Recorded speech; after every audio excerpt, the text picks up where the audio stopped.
Mr. Speaker, sir, uninterrupted and affordable access to energy is one of the cornerstones of modern civilization. From keeping the lights on and putting food on the table, our ability to get to work or powering the devices that have become so integral in both our personal and professional lives, energy is the bedrock of what makes life powered by technology possible. Fossil fuels have been the primary source of meeting our energy requirements for decades. However, the world has become increasingly aware about the negative environmental impacts of fueling our energy needs, primarily through fossil fuels. How we cross over to cleaner energy matters. Do we wait until after the switch from gas to green to make an impact?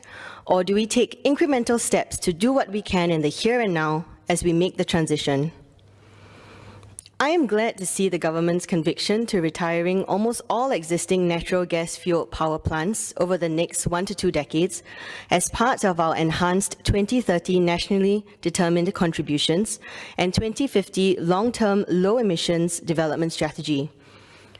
We have already seen some exciting ways which Singapore plans on harnessing greener energy options, such as solar energy, clean energy imports, and low-carbon alternatives.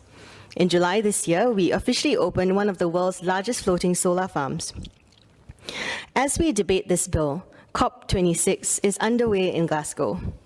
Natural gas power plants provide more than 95% of Singapore's electricity demand today.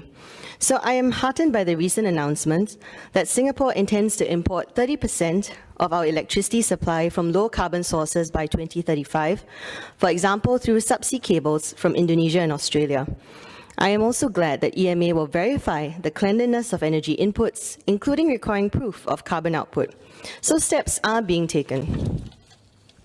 As we move to ensure the importation of energy from more carbon-neutral sources, I hope that the overall supply chain in which the energy is transported here will also be taken into consideration when evaluating the reduction in carbon footprint from these efforts. And in the same vein, I hope that we will also apply rigorous environmental and sustainability standards in the construction of the infrastructure.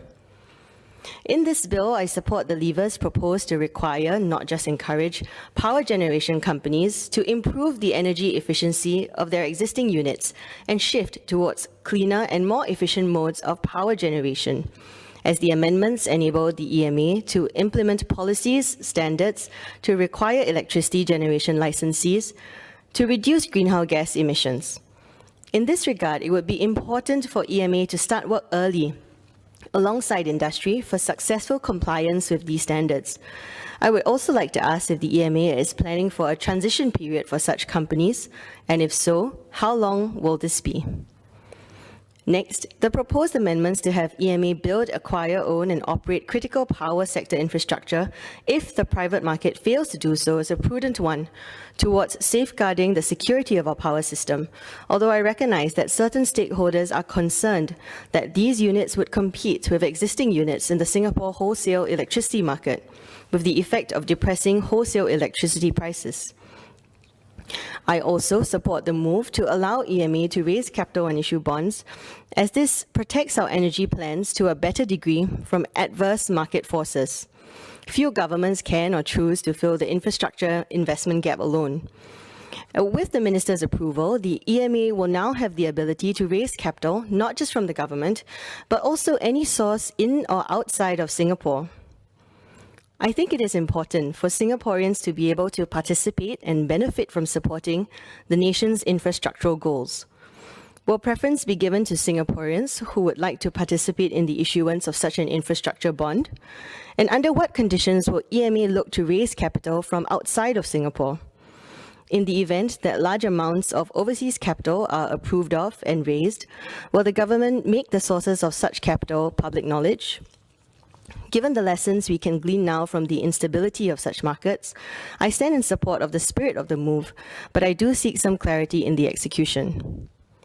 On the instability of the energy markets, we've seen a few reports of private energy retailers closing due to rising prices. In this bill, there are clarifications on the ability to draw down on electricity retailers' deposits to offset outstanding settlement payments.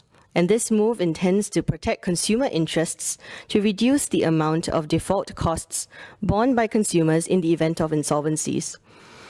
It has been reported that at least 5 energy retailers have announced exits, while others have stopped taking on new customers and are considering changes to their business model. I applaud the government for taking the prudent step of protecting consumers' interests by drawing down on these deposits. However, many of these companies have employees too.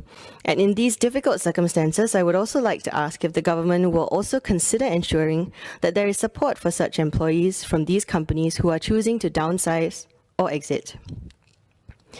The task of switching over from gas to green is a complex one and will take some time. We must pay careful consideration to ensure that while we are in transition, supply is reliable and prices are stable. Given our limitations as a small city-state, I am cognizant that we will have to straddle 2 worlds before we can cross over the picket fence into greener pastures. On that note, Mr. Speaker, I am looking forward to the journey from gas to green with stronger compliance and standards and protection for critical infrastructure and consumers. Mr. Speaker, sir, I support the bill.